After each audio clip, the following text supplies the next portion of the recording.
Right now, we want you to take a second to think about what you had for lunch, but more importantly, how long it took you to eat that lunch. Now, for a lot of Valley Elementary students, their lunch averaged between about 20 to 30 minutes. And that has prompted some complaints from parents who say, look, this just isn't long enough. Team 12's Charlie Edsity joins us now with how these short lunch periods could also impact their health. Charlie? A Harvard study released 2 years ago actually looked at this issue and suggests shorter lunch periods are linked to poor health choices. Lunchtime.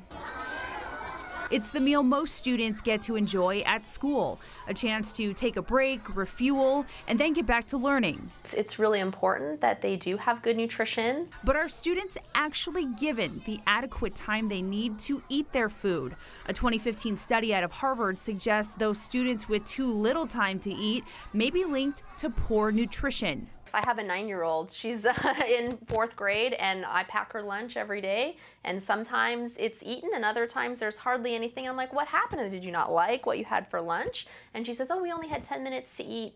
Researchers focused on elementary students and suggested those with less than 20 minutes to eat consumed less of their entree, milk, and vegetables. Students were also less likely to choose to eat fruit and more likely to waste food. Keeping their, blood sugar in a good place, regulated, all of that is really important. And so I would, in terms of just learning, right, we want them to be in the best possible situation. So having a good lunch is going to be critical for that. So we posed the question on Facebook and got a lot of responses. One woman writes her nephew says he's still hungry after lunch. Another woman says her son brings home food in his lunchbox. 12 News reached out to several school districts across the valley, and on average, elementary schools offer about 30 minutes for lunch.